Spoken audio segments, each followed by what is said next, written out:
Hopefully everyone comes back here in a moment.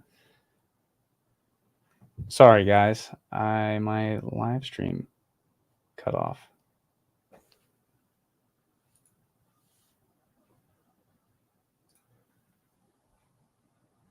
Wait for everyone to filter back in. Sorry, guys. My live stream cut off. That sucks.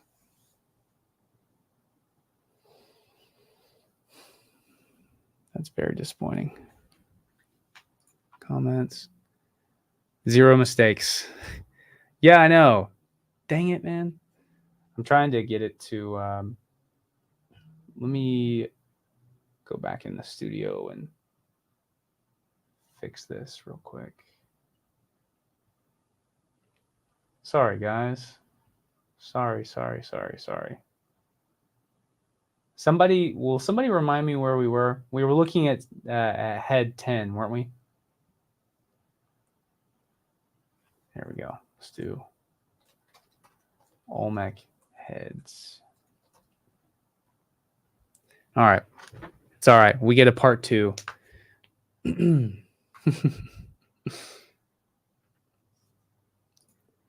Okay, I'm so curious about those magnetic cubes. Yes. All right, so let's go back. Make sure this all looks right. All right. Let's go back to what we were doing. San Lorenzo heads. All right, we're going to present, share screen.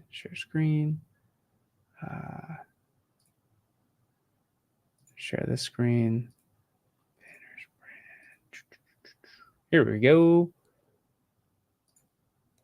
And we're back. All right. Is there a picture of the cubes?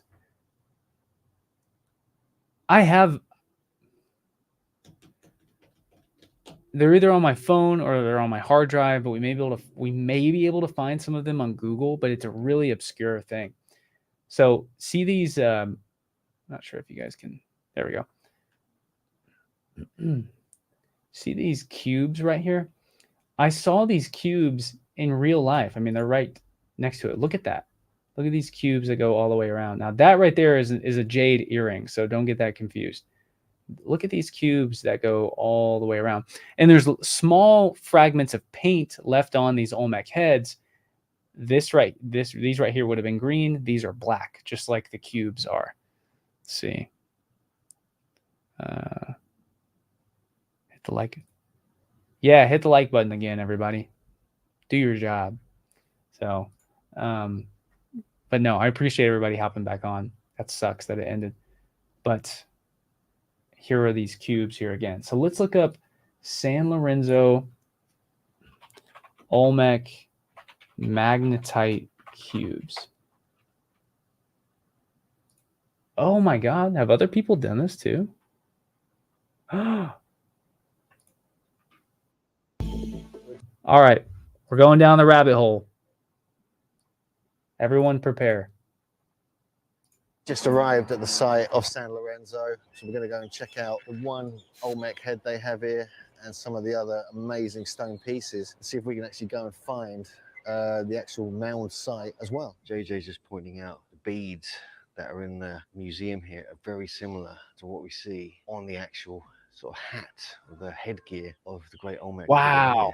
This is These cool. are the very small pieces here are magnetic. We get very unusual magnetic anomalies on this one piece of rock. We just found some magnetic anomalies occurring right at the navel near the belt. Also a San Lorenzo. Look who this is. It's megalithomania, just like we were talking about earlier. Found what could be the oldest known compass in the world, this small piece of magnetite where it's only a few inches long but had a groove cut through it, but when floated on corks or hung by a string it would point just off north, 8 degrees just off north. And this is interesting because many of their sites are oriented 8 degrees off north, and we'll see a fine example of that at Levanta. Interesting. Hopefully I don't get copyright stricken with that.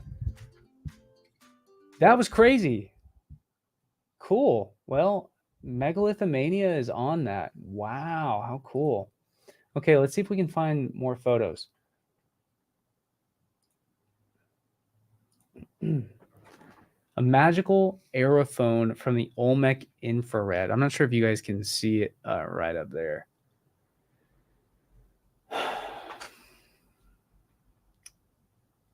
I'm not sure if this is. I'm not sure how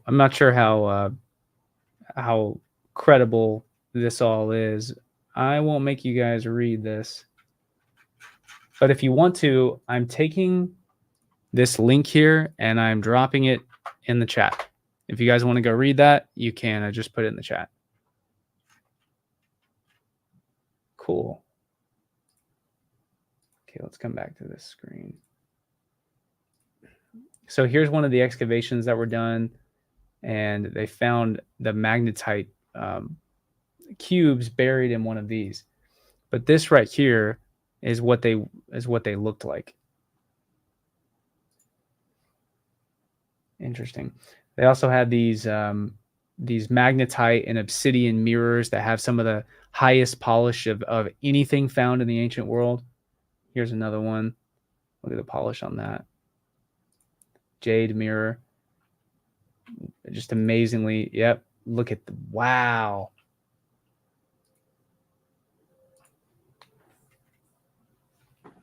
Oh, Aztec burial rituals, being buried with a mirror. The belief was the mirror allowed them to see their souls in the afterlife. By the same token, members of the Aztec nobility would have a page or foot servant follow them around holding a black obsidian mirror so they could check themselves out to make sure they looked good. So the strange thing about the Aztecs is that they were usurpers of the rest of their world. They stood on the shoulders of all the great civilizations of the Americas, or of Mesoamerica. But they also had their own archaeological department at Tenochtitlan. So they were going all around the Mesoamerican world and taking monuments and then dragging them to Tenochtitlan. So we have no idea what exactly is made by the Aztecs and what wasn't, because Cortez just marched there, crushed Tenochtitlan because of disease and famine, and intentionally spreading disease throughout the people of Tenochtitlan, and that disease weakened down the Aztec army, and he was able to go in there and take the city. They said that everything there was demonic and pagan. They burned it all to the ground and repurposed all of it. We just don't know. We don't even, I mean, just the siege of Tenochtitlan alone erased so much important history. Bro, you're breaking my head. So you think that they moved the head was Oh, I'm sorry, man. We got so off topic. Yes. So they have these magnetite cubes, and the idea is that they wrapped, you can see it right here. The idea is that these magnetite cubes are wrapped around the head, and somehow it's like these magnetic blankets. This is the craziest idea I can think of because I was asked this. It's these magnetic blankets that are laid down, and it displaces the weight ever so slightly of the Olmec head. How you explain that? I have no idea. But it's amazing that a head is wrapped in one of them, and we don't really have many other explanations. Another thing is that they say that the heads were moved down the Coatzacoalcos River by balsa river rafts. But the thing is, nautical engineers have done studies that if you created a balsa river raft that was too big to actually go down the river, and then you put a 5-ton Olmec head on that raft, it would sink the raft. It would sink a raft that's already too big to go down the river. But the smallest head is 6 tons, and the largest head is about 40 to 42 tons. So how do you explain that? So then we get to this point where we're like, well, man, maybe they wrap them in blankets of magnetic cubes, and somehow that displaced the weight so that they could be easily moved somewhere. You come up with a better idea. You figuratively, as some other academic or something. That's my craziest idea of how they did it. Do we know why the Olmecs disappeared? We don't 100% know why their civilization ended. It kind of just fizzled out. My idea is that they are a lot like the Egyptians on the Nile. The Olmecs owned the Coetzalcoatl River, and through that they had sorry they had control over the production of maize. So when you control the production of maize, you when you control the production of maize, you have all the money and all the leverage in your local economy. Well, when all the other local civilizations start emulating the Olmecs and they start making their own maize and farming their own crops, it takes some of that economy and control away from the Olmecs. And then as over time, as the rest of Mesoamerica builds up around the Olmecs, you kind of see the Olmec civilization fade. That's like the least climactic, the most anticlimactic answer I can give to that. But it might be the most realistic answer of why they kind of just disappear. But we don't really see the Maya or any other civilizations are on the peripherals of the Olmecs ever surpass what the Olmecs did with these gigantic heads. I mean, this thing, I have a photo. Yeah, look at this guy. Look at that. That's craziness. I have a photo of myself standing here as well. On the backside of his head, I never saw any photos of this, but last month I walked around this side, which is crazy because I have seen this photo for years. And it's strange thinking that I was just standing behind it in real life like a month ago. It's just, I'm never going to get over that. On the backside, he has glyphs on the back of his head, which is crazy because we don't think that the Olmecs have glyphs around 1300 BC when this head would have been carved. So it could be that a Maya person came and carved a glyph on the back of this Olmec head 1600 years, 1500 years later. But I don't know. I don't know. Let's see. They moved 30-ton blocks from New England to Philly in the 1870s for the construction of City Hall. Yep. Yeah, 30-ton blocks. Good night. We should go down that rabbit hole. That's not the no, that's not the Russian block. I was thinking of that one that they moved, that Russian statue with the horse on top of it, I think. But yeah, people can move things like this, but it just takes a tremendous amount of work. The other thing is that they were probably moving that down roads that had already been established, more smooth modern roads. But in this time, they have to go up and down mountain ranges because these come from the Sierra de la Tuxtla Mountains of Veracruz. So let's share this right here.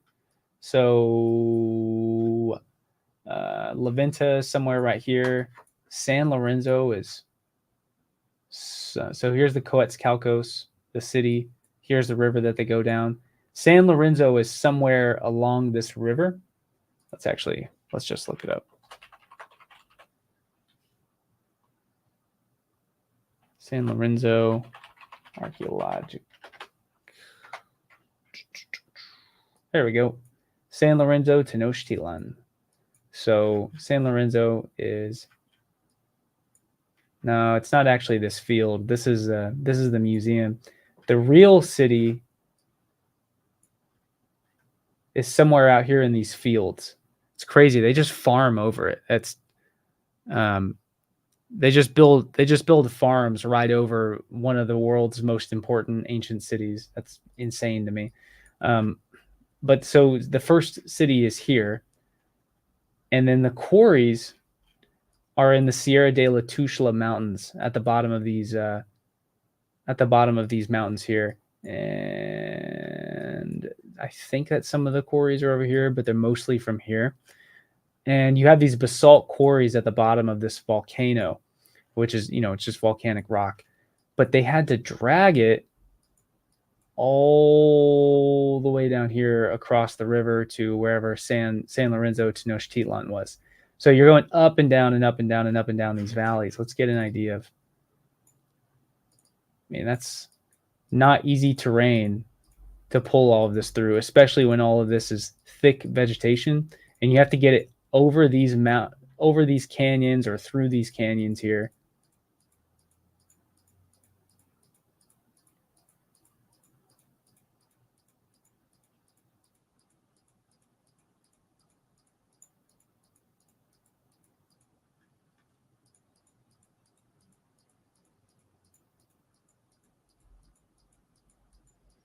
from about right here. And then you got to take it and you've got to go all the way back to San Lorenzo with it, with these gigantic heads. And they do it at least 17 times, but we think that it's probably more. There's probably more Olmec heads out there, maybe twice as many that haven't been discovered. So, yeah, gosh, it's a long way to move these heads. And so maybe they had a way of doing it more easily that involved these magnetic cubes to help displace the weight. So it's just craziness. All right, let's see. Ben did a good take on that one, the Thunderstone. Yeah, I'd have to see it. Leave somebody, if you know what Ben's take on it was, leave a comment.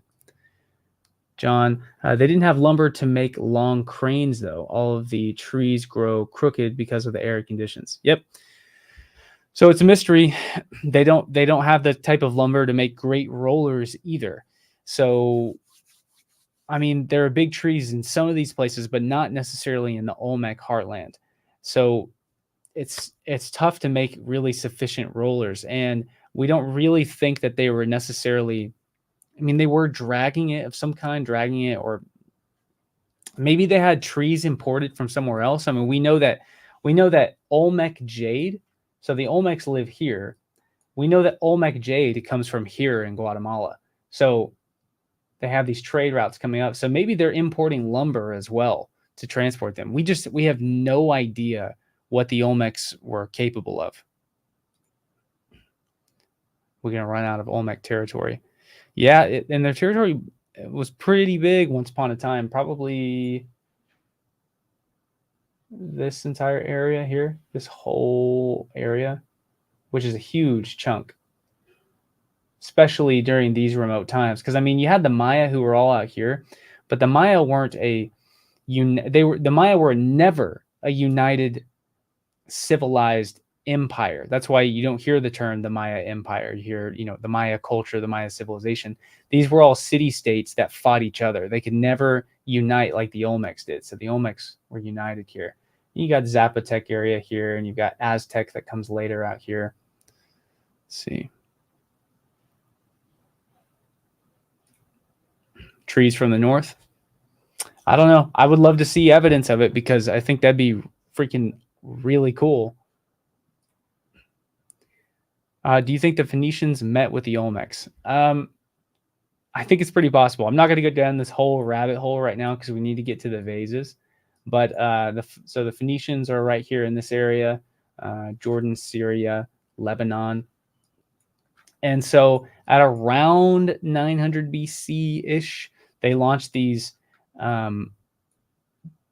expeditions out of the Strait of Gibraltar, out of the Gates of Hercules, down and around Africa, and hopefully they're going to sail all the way back, or they're going to come through the sea here, or go through the twin.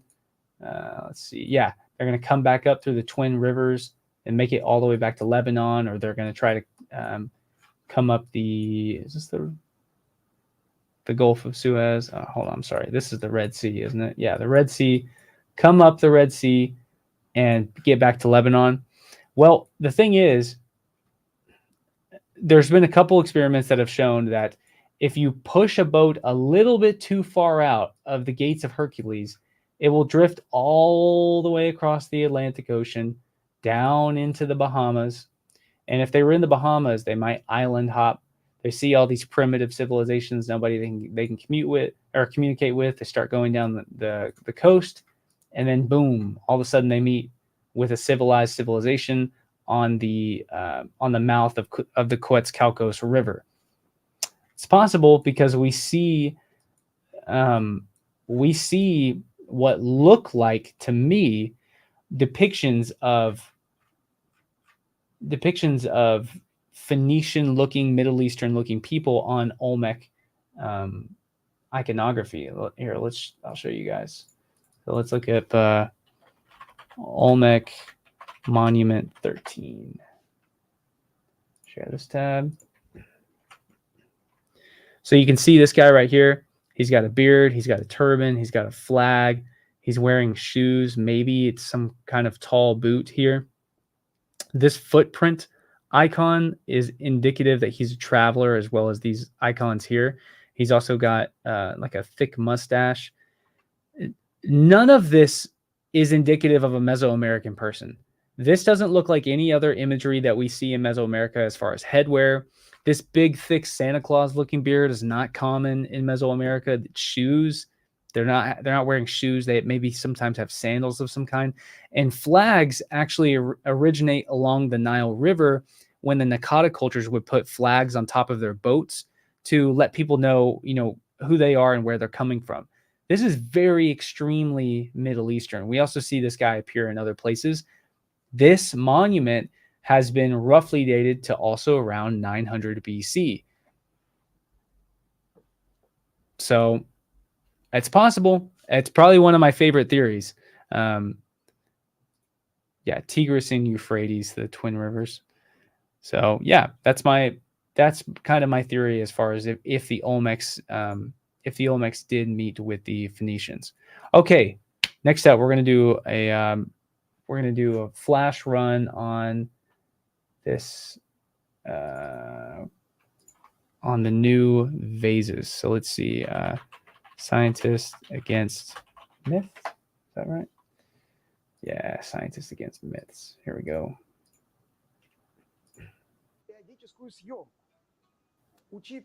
We paid Olga and Yulia salaries as full-time employees. Appreciate it. So I don't know if I can play this whole video, but I was watching this video of the Egyptian vases earlier before I got online, and they're carving this vase. I'm not sure if it's out of. I'm not going to play it because I don't want them to copyright strike me. But it's out of a material that's not quite as hard as granite or diorite, which is what the enigmatic Egyptian vases are made of. It's not the same hardness. I want to say I heard them say it was out of marble, but marble just can't be right. But it said that this little vase that you see right here, for the Egyptians to make it, they estimate it would have taken anywhere from 6 to 8 months, working 5 hours a day, or 5 to 8 hours a day, 5 days a week, just to make this vase. Now that to me is crazy, because I just don't see how 30,000. It might actually, yeah, Osborne. It might actually be what the heck? It might be marble. I could be wrong. It could be marble, but I'm not sure. I'm pretty sure he said marble though. Let's see. Yeah. So 8 months working 5 to 8 hours a day, 5 days a week, just to make this out of marble. So imagine how much longer it would take to make this out of granite or diorite. I don't really see that being realistic. Maybe you could do it, but could you make the 30,000 of them that are in Zoster's pyramid, as well as the who knows however many other thousands of pyramids? I'm sorry, how many other thousands of vases that are out there? It just doesn't seem realistic to me. It seems like there would be some other means by which that they could make these much more quickly. Yeah, the marble as the looks of looks could be alabaster. Maybe. So I'm not an expert on this, but let's see what John said. Maybe good for them to try, and we need people to actually attempt to make these. Yeah, I agree. Now the thing is, they could probably make it within 6 months, maybe, but is it going to have the kind of precision that the other vases have shown when they're scanned? I don't think so. And so I think that's certainly indicative of, personally, from an ultra realistic perspective, I don't think that the existence of these vases is the evidence for an entirely new civilization. I think it's the evidence of a lost means by which they made these that we don't currently, have any understanding of. I think that the Egyptians are accomplishing not only this, but other feats in ways that we can understand. I think it's indicative of a lost technique, a lost technology of some kind, because certainly I don't think that Egyptians were spending that amount of time to make one vessel like this. Although, I mean, it comes out beautifully. We'll have to go and watch this whole thing at some point.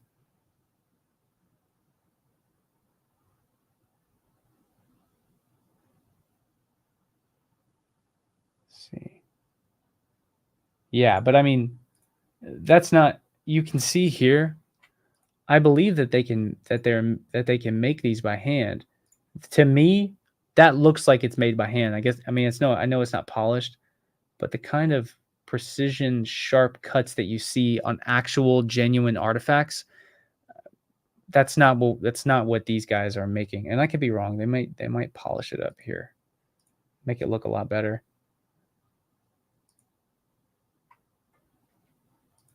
Like, look at that.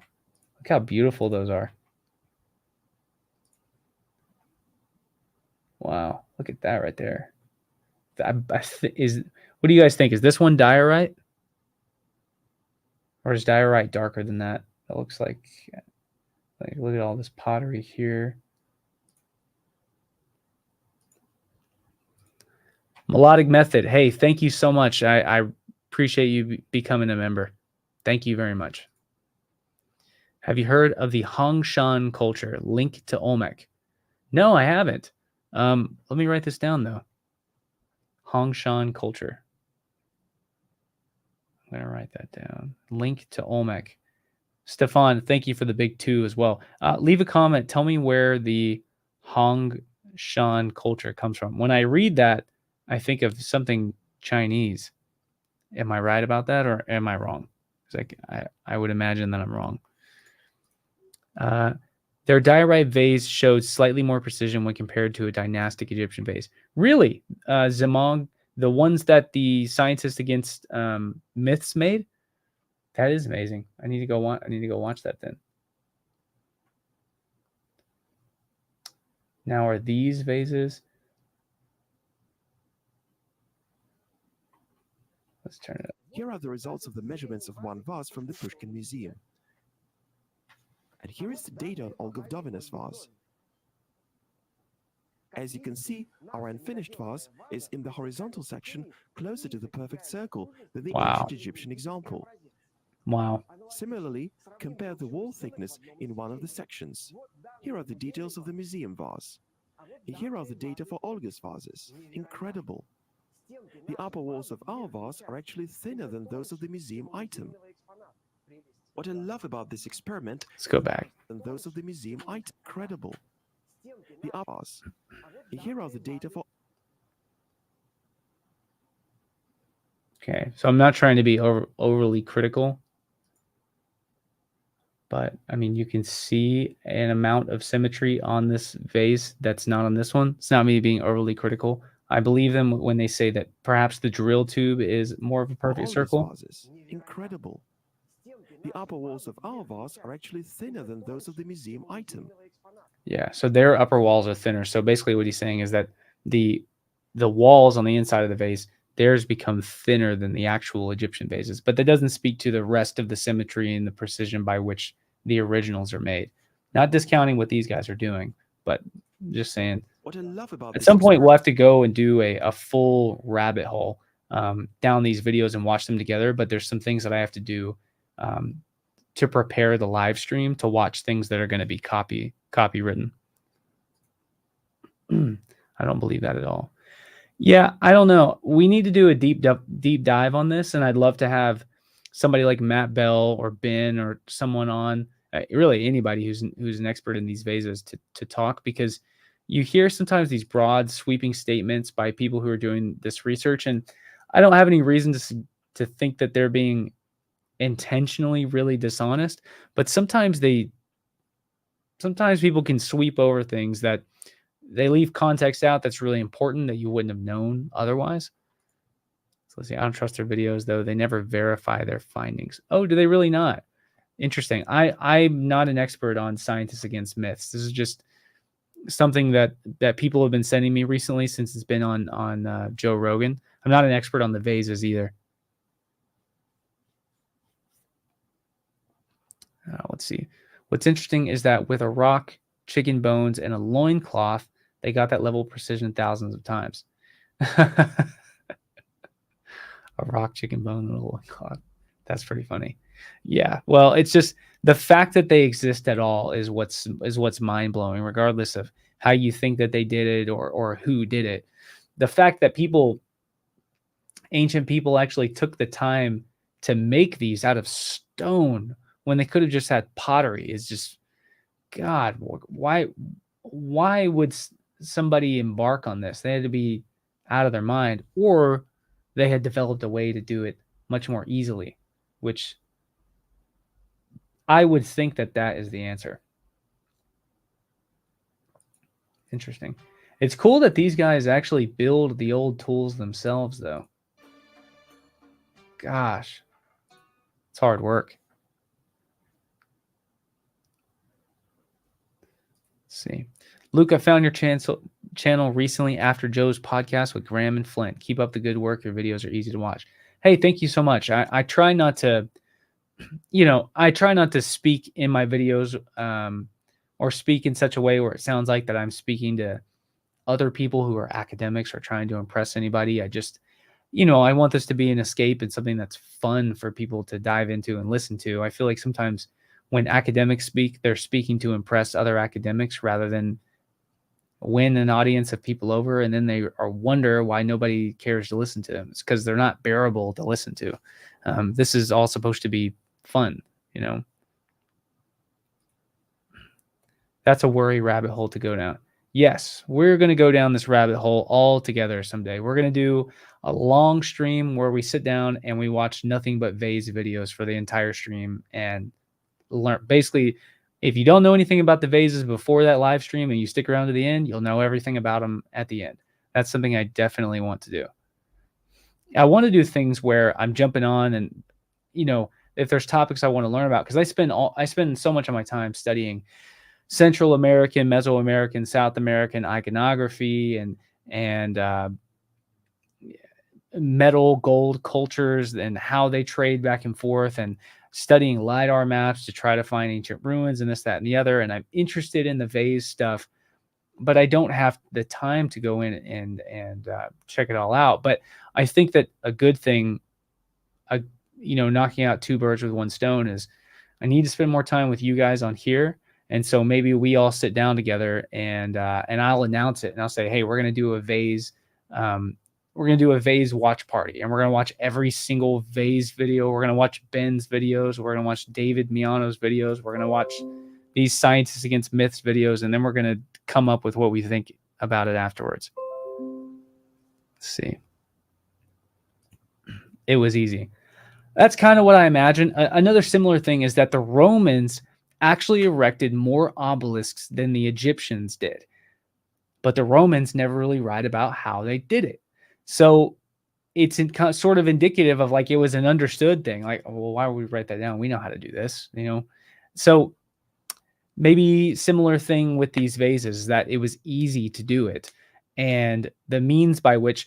Okay, so ancient technology. I think that there's definitely lost ancient technology. How you want to take that? I don't think that there's power saws that hook up to an outlet and there's electricity and things like that.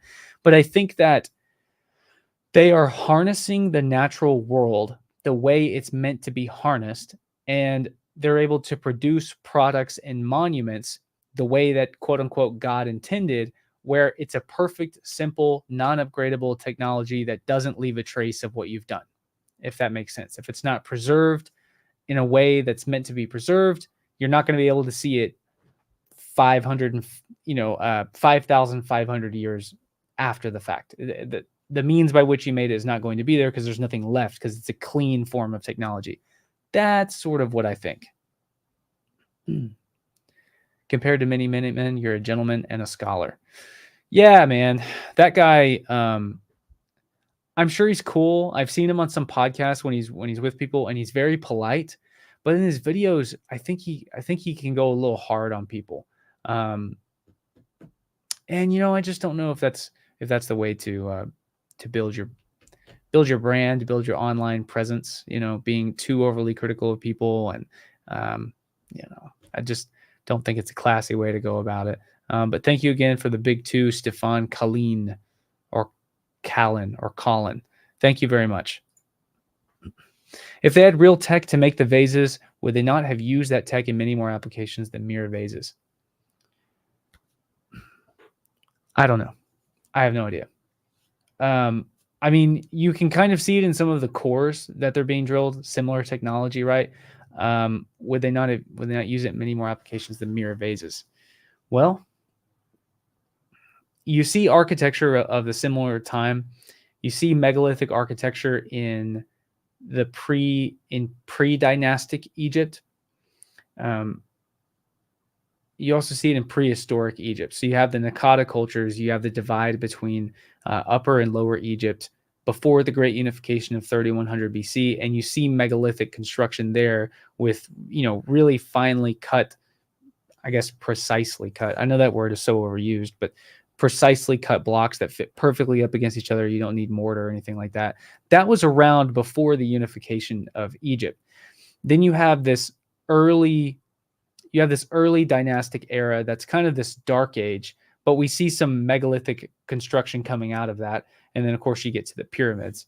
And then you have all throughout at these sites, you see these cores that are drilled out. I'm not really sure what the use of that is for, but maybe you see that technology in other places. But Zmog, send something with this comment, send something else that you think that they would have made with that similar type of technology. That's a good point to make. I will try to look out for your name here. I think they were using chemistry from the natural world. It's how the natural world works. I agree. You think like acids of some kind or chemicals that are helping to soften the rock? That's what we see in the Atacama Desert in Peru. There are ancient Peruvian folklore and myth that come from out there that this acid can be used to soften granite and basalt stone. I don't think that that's ever been proven, but it seems like ancient oral traditions seem to indicate that acids can soften stone. So maybe they're softening these vases, and that leads to this precision that you see in certain measurements of the vases. Not 100% sure. That would also, I think that would be possibly a good explanation, is that they're softening the stone by which the vases are made from, so it allows them to be made, much more easily, much more quickly. And then possibly because it's liquid, you can get clean, perfect cuts, but not even on like the OG vase where you have all of the different measurements that are completely perfect. There are some things about that vase that are not symmetrical as well. And so it's showing that because of using acids, they're able to get some things very symmetrical, but still it's a man-made artifact. So not everything about it is going to be perfect. So maybe there's some kind of thing there. So do we know how the Romans erected their monuments and buildings? I wonder if it's much different than the Egyptians and the Maya. I won't go down this whole rabbit hole, but Roman buildings are not the same as the Egyptians. Maybe they're more similar to the Maya. They're modest sized bricks, like, bricks this big, maybe you get a little bit bigger than that. Sometimes they're maybe even smaller bricks like we see today. Sometimes built with mortar. Roman construction is more similar to what we see in the modern age. They arguably possibly built some things in the Middle East that are absolutely colossal, but then maybe they really didn't do that. So Roman buildings more similar to modern buildings, Maya buildings more similar to modern buildings. The Egyptians, they're moving blocks that are the size of my entire room and using them in buildings. And that's just, and so are the ancient Peruvians. They're doing that as well. Let's see. There is no progression to this level of accuracy. Boom. That's another thing that's interesting about the Olmec world, is that according to the archaeological record, you don't really see anything before this level of accuracy or these feats. We don't really see a whole lot before that. It's just like they arrive accomplishing these feats. And so it becomes obvious why guys like Graham Hancock, who I don't disagree with on everything. I like Graham, and all my interactions with him have been good. So people draw lines in this world way, way, way too much. I like Graham. Some things we disagree on, but it doesn't even matter. I like the guy. And I wouldn't even be doing this if it wasn't for Graham. So anyways, you don't see a progression there. It's just like they arrive. That's why guys like Graham theorized that perhaps another culture brought the knowledge here, and that's how they can start out doing this. That, that makes sense. That's a logical place to come from. In my research, I think that we're just missing something from the Egyptians. I think that they were capable. God, they were. It's an amazing culture. I mean, it just all the stuff that they built is just profound. And there's some things that are inarguable. I mean, even Graham himself said in this last debate that he does think that the pyramids themselves are Egyptian. So Graham doesn't think that the pyramids are 12,000 years old. He thinks they're 4,500 years old. You don't have to take my word for it. You can go back and watch the debate where he says that. He says that you have to understand Maya mythology. I'm sorry, Maya. You have to understand Egyptian mythology and their constellations and the constellations that they recognized in the night sky, and that the shafts that come out of the queen's chamber up through the pyramid point to constellations that the Egyptians would have recognized. So he's admitting that the pyramids were built by the dynastic Egyptians, which means that the dynastic Egyptians were accomplishing a lot. And I don't think it's that much more of a step forward to say that they could probably also make these vases with it by a means or by a technology or technique that's not left. There's no evidence for it anymore that we don't understand. That's where I stand in all of this. It's more of a how that rather than who, just for me personally.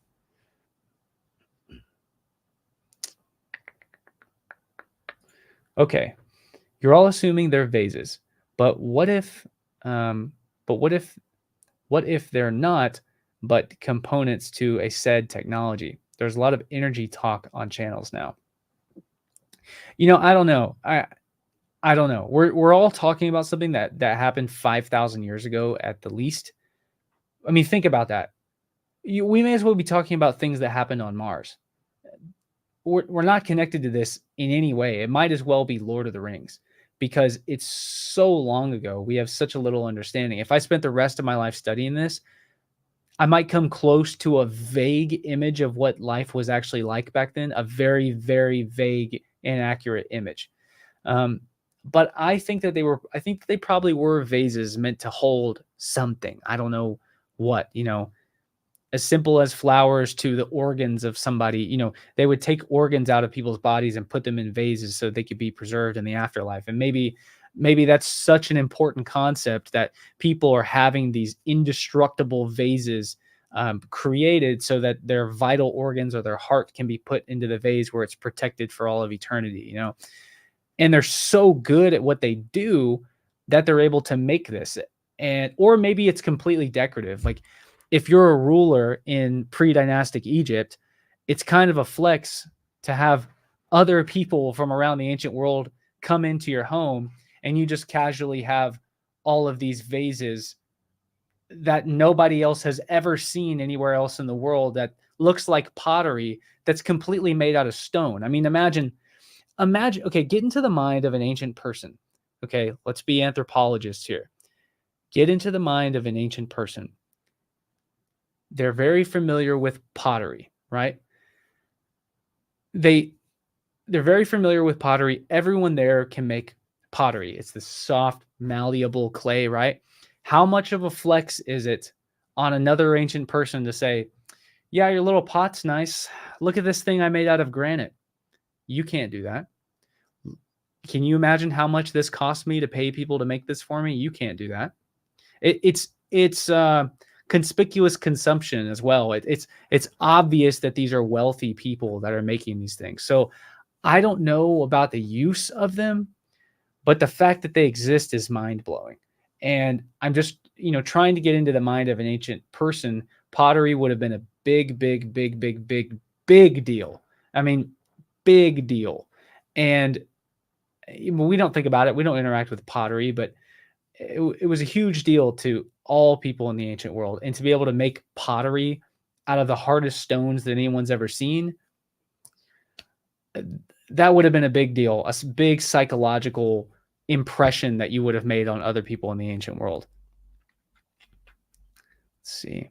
This has become completely vase talk. We are speculating on things we have never seen. Maybe if we started trying to build scale pyramids and run tests on them, put a gold top and hitting them with lightning. Let's do all the fun theories and see. Dude, I know. Where's Elon Musk with the billions of dollars that we need to build a real pyramid? Why is that? Why has that not happened? Like, why can't we build a pyramid that's 1/4 the size of the Great Pyramid with all the same dimensions, build the chambers in there, and then test it? Let's see what they've got going on, because hey, just because I think that the pyramids were built in 2600 BC, which Graham does as well, he admitted that on the podcast. So it's, I'm not being blasphemous towards Graham. Doesn't mean that I don't think that there's incredible aspects about the pyramids that mean something more than them just being a tomb of some kind. I think that there's at the very least a flip of a coin as to whether or not they were tombs or not, but they're clearly not just tombs. There's clearly more going on there. They clearly had a purpose. What that purpose is, we should be rebuilding scale models and running tests on them to try to find out. Let's see.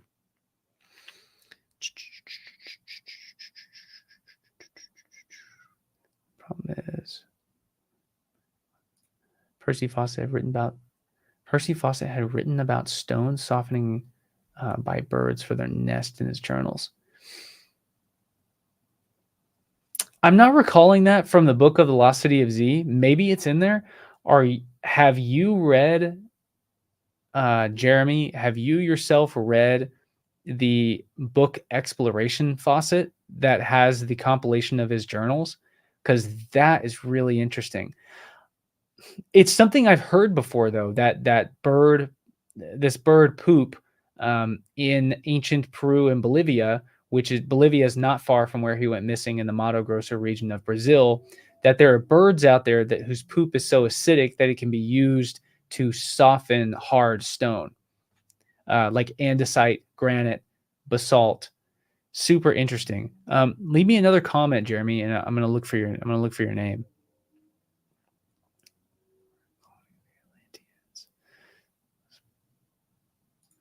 See, Elon is smart. He knows where he has to be to not be hanged. Yeah. I would love to see Elon go down that rabbit hole and see what the response is from the establishment. We won't go down that road, but I would love to see what the response is to that. All those artifacts will never be authenticated by archaeologists.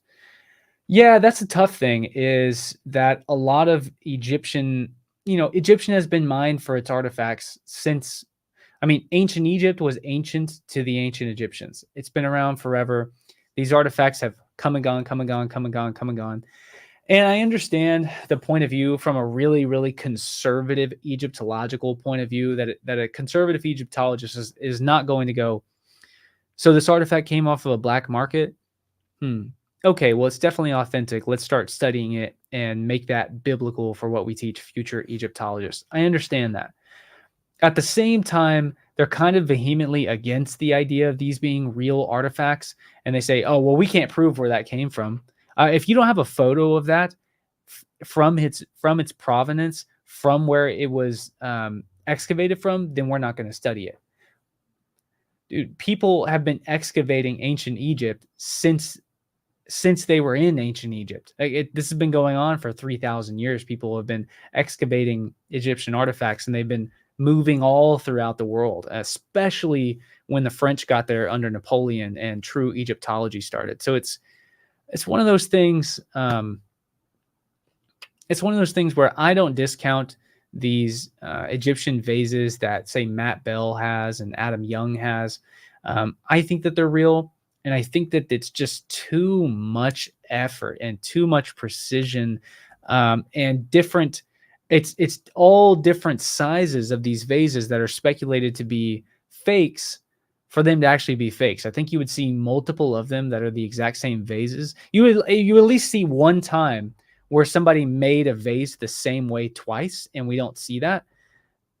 And for me, somebody who's not an Egyptologist, I'm not the head of the Ministry of Antiquities, so I don't have to make the moral decision. For me, it's convincing for me. I'm like, yeah, these are probably real. You hold them. There's something about smelling them. You can smell how long that they were in the ground for. It's very obvious when you hold them. I see Chris here from Dabbler's Den. Chris, everybody look for Dabbler's Den comment. He held all of the Egyptian vases. You tell them they feel very significant when you hold them. When you hold them, you know, wow, I'm really holding something very substantial and very ancient. And if you smelled them, you have to hold one of those vases to feel the gravity of the artifact. 100% legit. Yeah.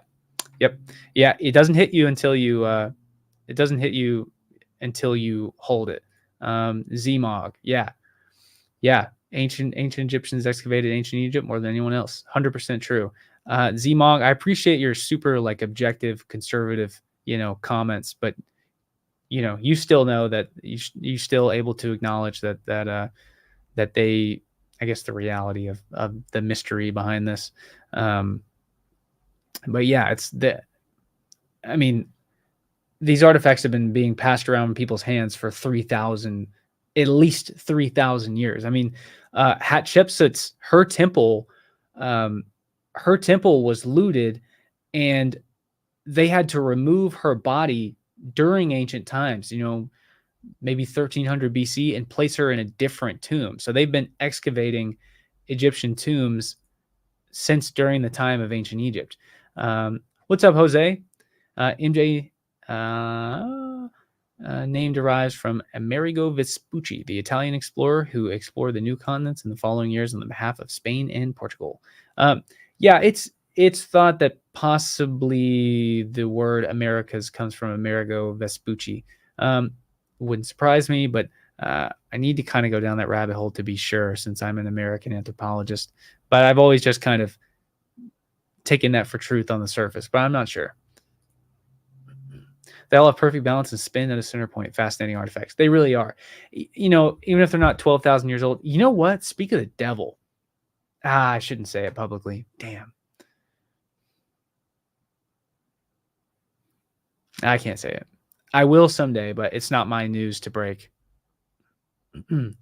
Hit me up, Chris. I'll tell you. Better not smell the ancient stone bedpans. Yeah. Probably not. Your mom. Thanks for the 2 big ones. Love you. Keep up the hard work. God bless the family. Hey, thank you so much. I really appreciate that. God bless you guys as well. And I thank you very much, your mom. Let's see. Cleopatra Ting still gets me, the time frame. Oh yeah. Cleopatra 2000, she existed 2,000 years ago. And for her, the pyramids existed. If we were there with her, she would say the pyramids existed 2,500 years ago.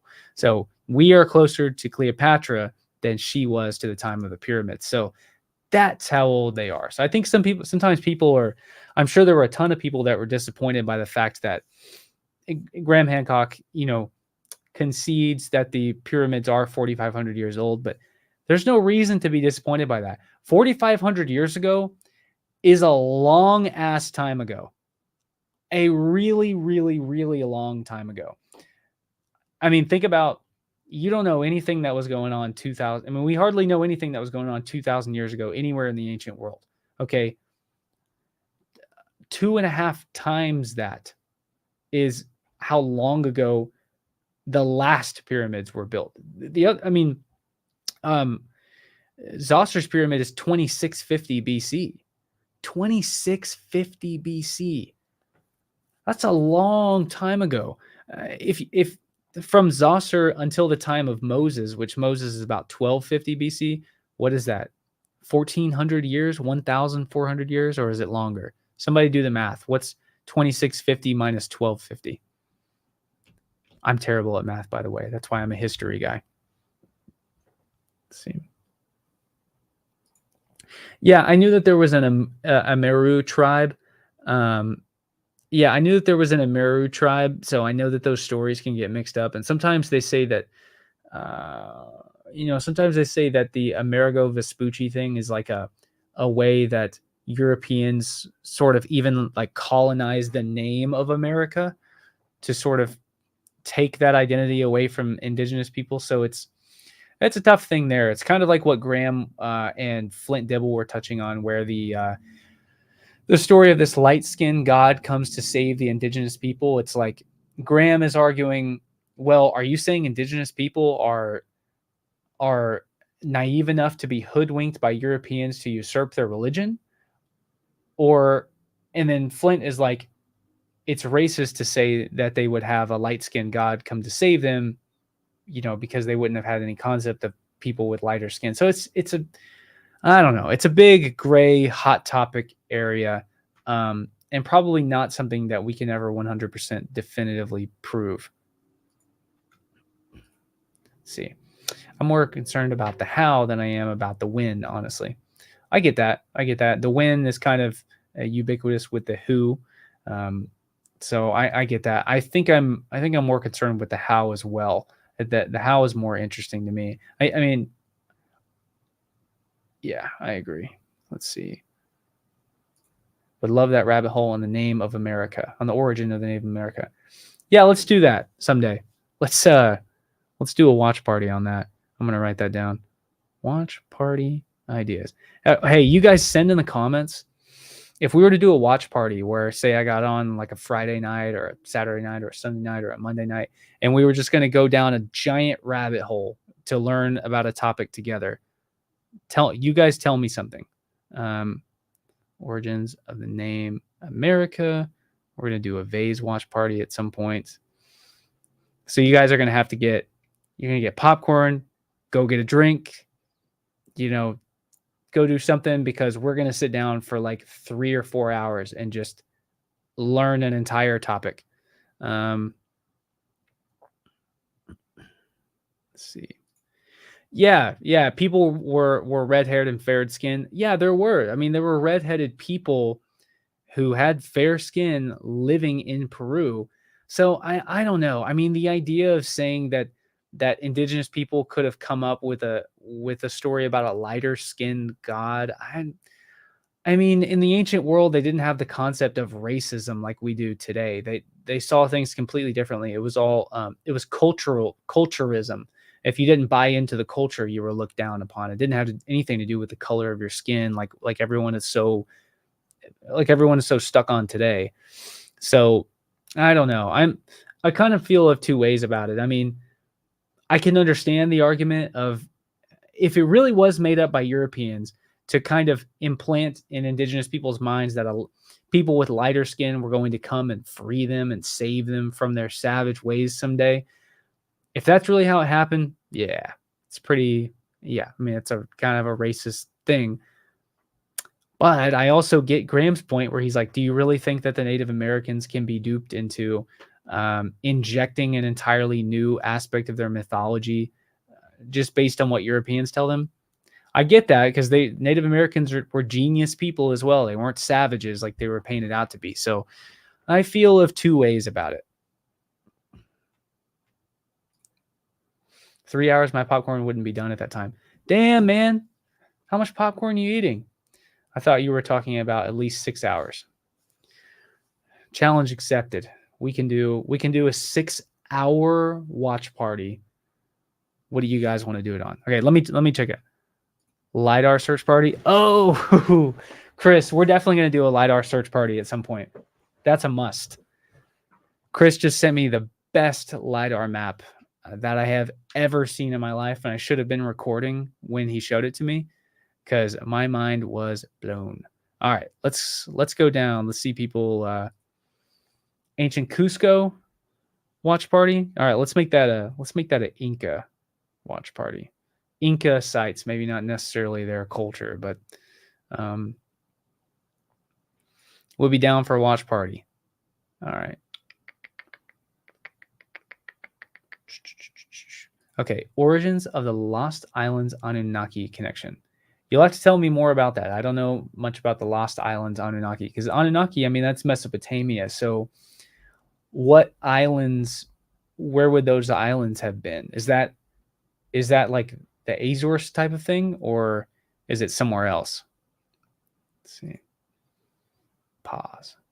Let's see. Send more ideas for watch party topics. I'm talking about like we go down the vase rabbit hole. We watch videos of people explaining how the pyramids were built. We watch people explaining how the Osirion was built. We watch, I mean, anything. We can go through. Chris Cottrell and I from the Dabbler's Den. He and I can go through LiDAR and show you all these ancient cities that I've found and that he's found here in the United States. For those of you guys who are Americans, there are lost cities with giant pyramids in the United States in the middle of remote forests and swamps here. Yeah, that's going to be crazy. Dude, we should Google Maps search something together. Let's do it.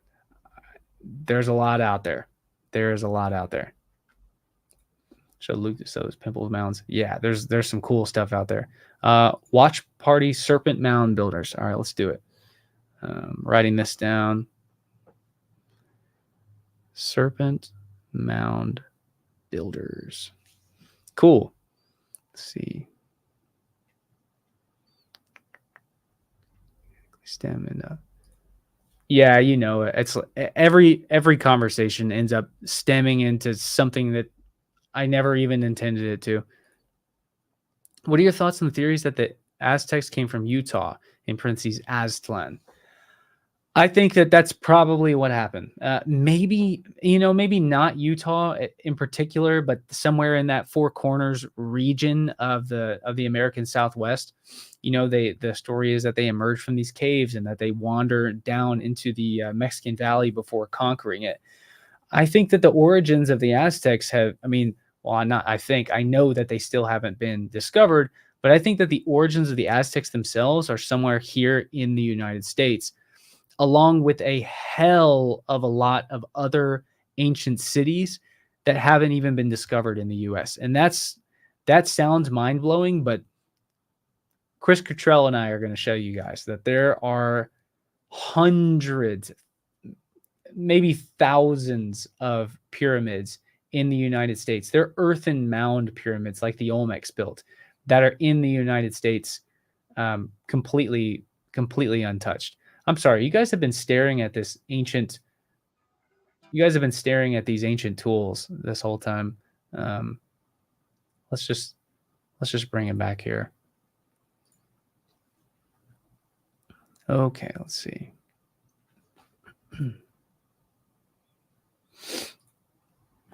Stefan. Okay. Have you heard of Hongshan culture? Did you ever answer that? If you did, I didn't see it. The origins of maize was grass. How important was it to natives? So it's theorized that the origins of maize come from these really rare, obscure plants that are in the Valley of Mexico that the Aztecs cultivated. Now, maize crops were not these big, stalks of corn like we see today, or these big cobs of corn like we see today. It was this really skinny string bean that they kind of cultivated and bred to grow into what it is today. And it probably existed in more places than just the Valley of Mexico. But it became, corn became synonymous with their entire religion. Their entire religion is based around astronomy. And the reason that they became astronomers is because they probably had to find the best time of year to plant their crops. And so corn became ubiquitous with their entire culture. I mean, corn, which is maize, was literally everything. Literally everything. It's crazy to think that an entire culture would be obsessed with corn. But the Americas were very obsessed with corn. It was ubiquitous with their entire culture, their science, their mythology, everything. Corn was at the center of all of it. It's even thought that the Inca walls were corn. Hold on, let's look at this. Okay, I'm gonna look this up. Inca walls. Not that they were literally corn, but that they're designed to look like corn. Let's see. I gotta go to Google. I don't know why I have Microsoft Bing. Walls, corn. All right, you guys check this out.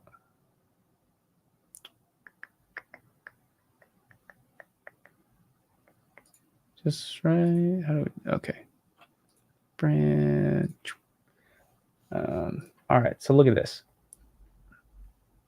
Look how similar that looks. It's almost like the patterns of the corn is embedded into the, not here, but it's like the pattern of corn is embedded into the Inca walls. Now that sounds silly, but it's not. I mean, the Americas, we're talking about a culture that may as well have lived on Mars, guys. Like it's just it it's hard to so yeah, it's hard to I don't know, it's hard to write off something like that.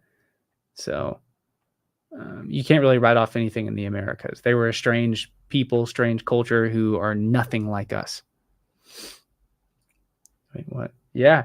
Yeah, the Inca walls are, I mean, they look like corn.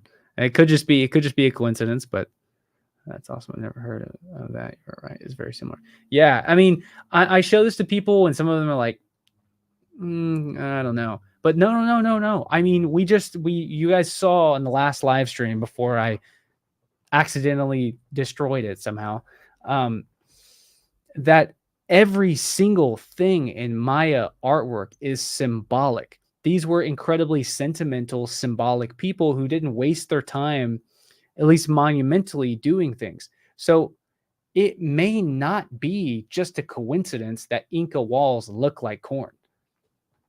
I don't know.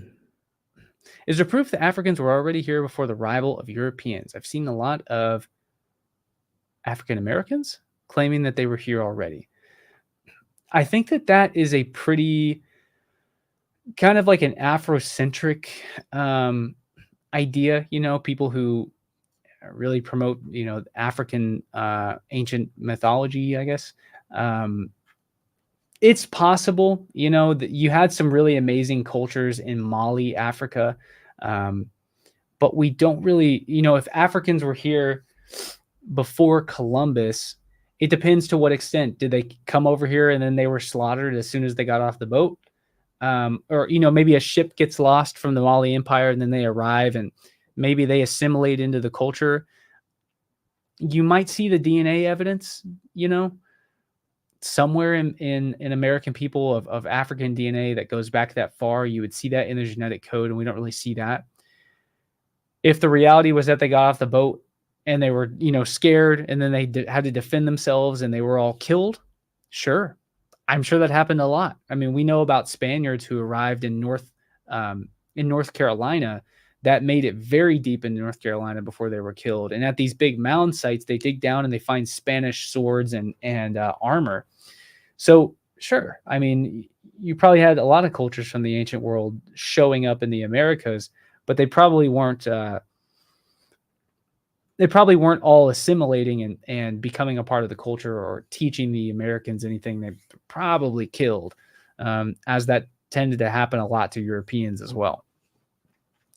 Although there's one story of De Soto when he arrives in Florida and he starts invading what is the modern day United States, and I think he gets to Alabama, and they approach this peaceful culture of native people.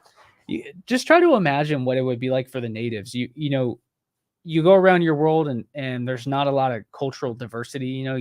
Everybody kind of looks similar to you, because you're all, these Asian, these Native Americans with Asian descent that come across, down in from Alaska, however many, tens of thousands of years before, you all kind of look the same.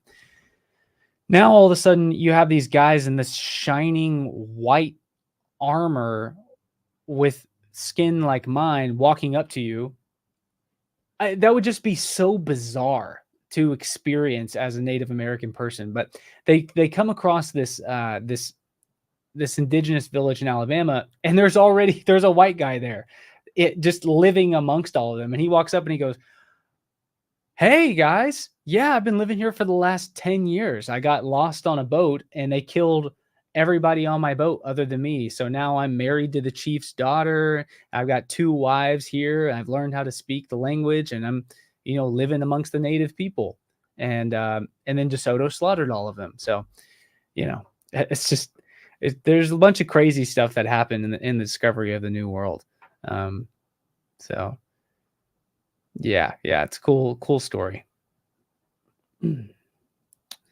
Black natives were here.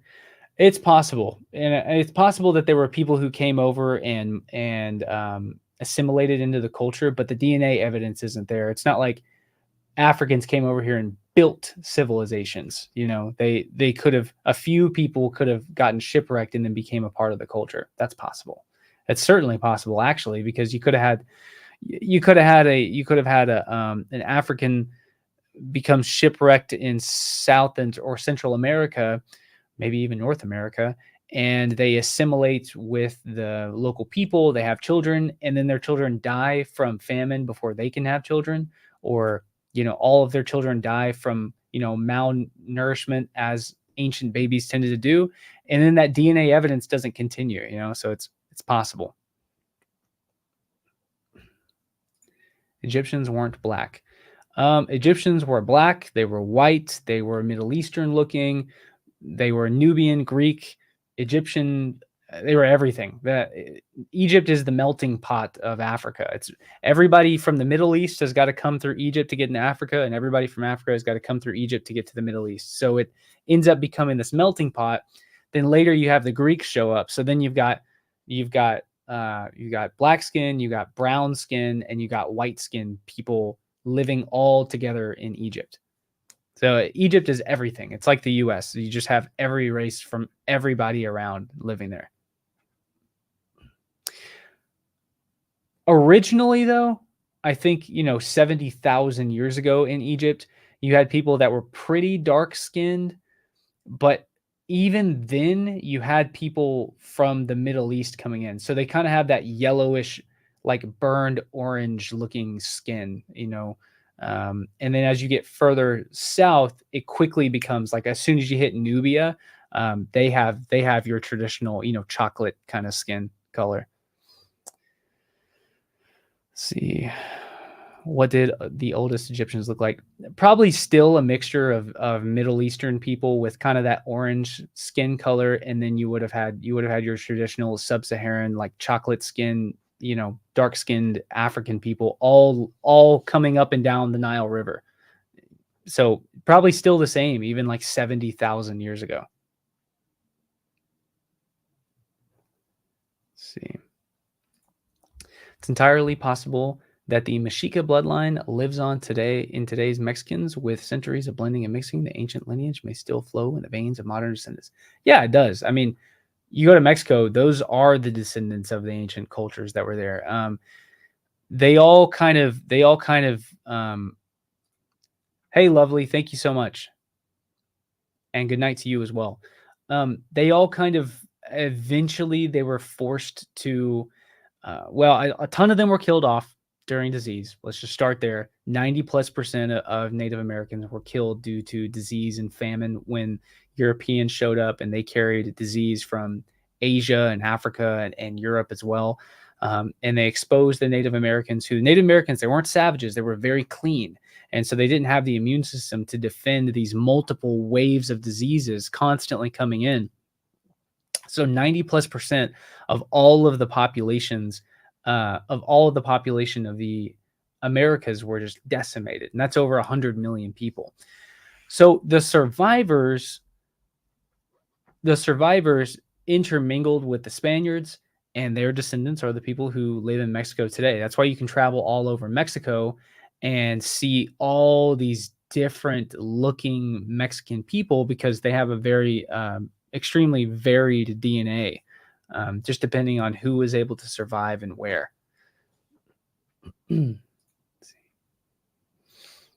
So anyways, the next thing I want to get to before we close down for the evening is, let's see. So let me think. Is it next week or is it the week after? Let's see. Let's go to my calendar. So, okay. 13 days from now, I have a new podcast coming out, and it's not Temple Talk as seen right there. Temple Talk is going to come out next week. Episode 1 is going to come out next week. I'm 10-ish episodes deep already. I've been working on this since January. Temple Talk is going to be, I call it, the world's first casual talk show about ancient history. The other podcast that's coming out is with a very good friend of mine who is also in this ancient history community, and a lot of you know this person. And they and I'm not going to say whether it's a male or female yet. They and I thought of this a couple weeks ago, that how cool this would be to do a live podcast. So it's going to be you'll also be able to hear it on Spotify later on. And it's going to be monthly, maybe twice monthly starting off. And it's basically going to be they and I going through different aspects of what people are interested in this ancient history world. I can't say too much, but on Monday, May 6th, expect the first episode to go live. So, yeah, I'm really excited. I'm really excited about this. I also have a new series on YouTube coming out that's going to be called A Historian Goes to the Movies. That's why I bought this red curtain right here, kind of like you see on Joe Rogan. I also have the same red curtain over here. I bought that Macedonian armor that you see right here behind me. And in these movie reviews, I'm going to be donning the Macedonian armor and doing in-character reviews of movies that have to do with ancient histories, and have to do with ancient history. And so I've got a list of movies here that I'm going to go down. We'll do Indiana Jones as well, and so I'm really looking forward to doing that, because that's going to be something that's kind of fun, Plot twist: you and Dibble podcast. I'm going to have Flint Dibble on Temple Talk. I'm going to have Flint Dibble. I'm going to send an invite out to Graham as well. I'll do separate episodes with each of them. But Temple Talk is going to be with PhD experts as well as skeptic people, as well as enthusiasts, people that I find interesting. It's just going to be a casual talk show about ancient history. And I'm not, going to be biased one way or the other to anybody, because they all have interesting little nuggets to offer. And I kind of believe in hearing everyone out and forming my own opinion. And if you disagree with me, I'd like to hear why.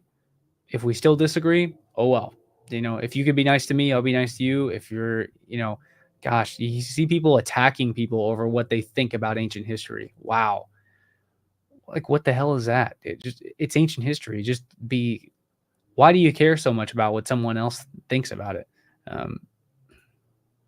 Oh yeah, I need to get the new indie game. Does anybody know when the Indiana Jones game is going to come out? Should I stream me playing it? That would be funny.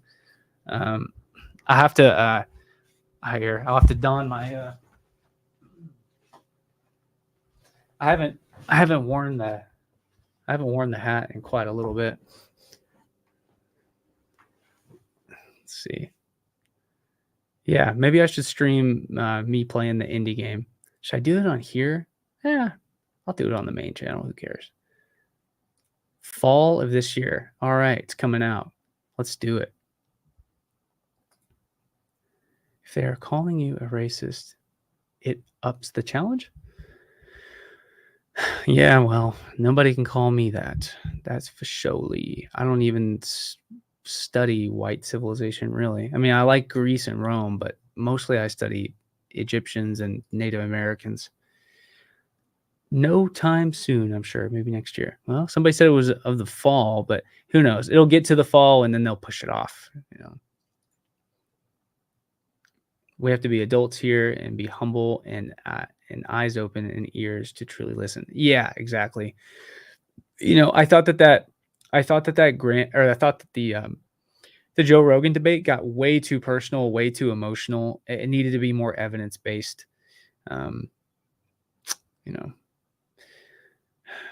Maybe they'll do it again. Next expedition: July, Oaxaca; August, Peru; September, Peru; October, I was going to go to Egypt, but I'm speaking at a conference that week. and I'm not in a position to turn down that conference. Speaking at a conference, so Egypt had to be canceled. November, going to Guatemala. December, going to Chiapas. And then possibly also December or January or February, I'm launching my own. We're gonna do my next group trip. It's gonna be called Megalithic Mexico. So for anybody watching here, pretty soon I'm gonna be announcing, like maybe in the next month, I'm gonna be announcing a tour that's gonna be right at the end of the year or the beginning of 2025 called Megalithic Mexico. You're gonna get to see every single megalithic statue in Mexico, all the major ones. You will leave that trip having seen all of the Olmec heads, plus all of the Olmec megalithic statues that you never knew existed, plus all of the statues at Teotihuacan that you never knew existed. There's a statue from Teotihuacan that is twice as tall as a palm tree, and it's the size of a building. That's all I'll say for now. And you're going to get to see giant statues that you never even knew existed, and you'll get to climb up the biggest pyramids in all of Mexico. So expect that tour coming soon. Cosmic Summit this year? Yes. Cosmic Summit in like 2 months from today, which is crazy. I should send this to Gary. Hold on. I'm going to take a photo. I'm gonna send that to Gary. Yeah, he needs to bring me back on Frontier, but he might just wait to bring me on after Cosmic Summit because we'll hang out there. Ask a podcast with Dan, Dunking Dan. Yeah, I need to have him on. So when's Joe Rogan appearance? Gosh, guys, I don't know. Wouldn't that be cool? I need to go on a few more expeditions before I go on Joe Rogan, though. Need a bit more stuff to talk about. I need to have been to South America beforehand. If he invites me tomorrow, I'm not gonna. I mean, Joe is 45 minutes down the road from me, so if he invites me on tomorrow, I wouldn't turn him down. But in my head, I'd be like, I wish this would happen at the end of the year. Yes, everyone. I would love to see everyone on these tours. It's there's some amazing stuff there. I'm also going to be doing retreats and trips in the United States pretty soon. I'm doing some expeditions. Oh gosh, I forgot to mention the expeditions I'm doing in the US. I'm going to be doing an expedition in Florida as well as Georgia and South Carolina. There are mound sites all throughout this country that are deep in the forest and swamps that are they're in uncharted territory, just like down on the Amazon and down in Central America. And somebody's got to go break the doors off on these things. Yeah, man. Wasn't that the best trip? Like, I feel like my life right now is just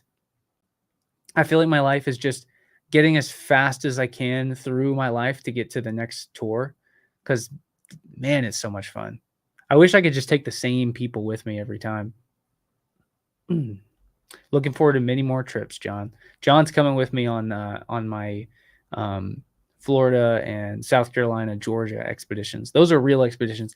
If any of you guys are, fearless, in shape people and you want to go on an actual expedition, not like a relaxing, fun tour, something where it's slightly dangerous, shoot me an email. You can find my email basically anywhere. It's just lukecaverns@gmail.com. Tell me who you are. Tell me your age. Send me a picture of you. Tell me a little bit about you. I'm looking for people to go just to carry equipment. You got to pay your own way, but it's in the U.S. and the cost is fairly minimal. Preferably you can drive to Florida, Georgia, South Carolina, and all you got to pay for is like your portion of the Airbnb and your food, and that's basically it. And then just load some stuff in your backpack for me, because I'm not carrying a bag. That's a whole other thing.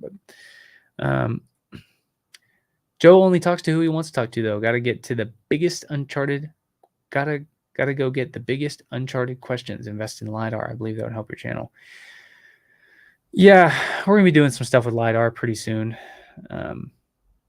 we're gonna be doing stuff with LiDAR pretty soon. The only thing is, the only thing is about LiDAR is in Mexico, they've got that pretty much locked down because, I mean, you have huge entities, multi-billion dollar, industries invested in looting artifacts from ancient places. And so they pretty much have that locked down. But I have a map that covers all of the United States, and I have found hundreds of pure earthen pyramids in the United States that are completely uncharted, that me and probably a very small handful of other people know about, and they've never been visited before, I'm sure. Well, at least they've never been publicly documented, I should say. Maybe some of them haven't visited, but I guarantee some haven't. Did you see any Olmec looking people in Veracruz? I did. I was at the Veracruz Museum in Jalapa, I think, or maybe it was Tlaxcala. And I knock on the door and I'm looking at the sign-in sheet and no one's been there for 4 days.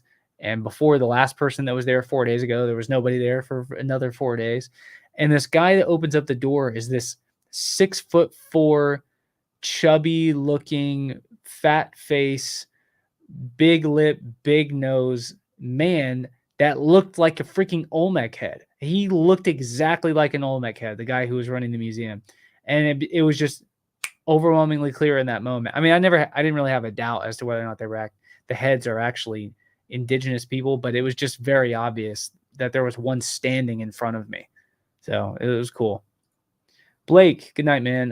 Hope to see a notice of your next appearance wherever. Have a good night. Yeah, I will. I'm actually going to be launching my website in the next month, and so you guys will be able to click on that and see like all my appearances and speaking events and tours and retreats and expeditions you can join, all kinds of stuff. So anyways, hey, thank you guys. Let's see, an old king in real life. Yes. Anyways, hey, thank all of you so much for being on here and tuning in. I was originally going to go for like an hour and a half. That's what I told Lauren, and we're now on 3 hours. So I need to eat something too. I don't eat all day. I ate a taco at like 10 a.m. Take it easy, keep it sleazy. Hey, thank all of you so much. I'm gonna hop off, but I really, really appreciate all of you. We're gonna be doing live streams on a weekly basis now, and putting out a hell of a lot more videos. So hey, thank you all so much for all the support that you give me, and it's the mini corn made you hungry. Yeah. I'm a big corn guy. So see, great stream, great night. Thank all of you guys very much. I really appreciate all of you. So I'm logging off. Take it easy, keep it sleazy, and we'll catch all of you guys on the next video or the next live stream. Thank you so much.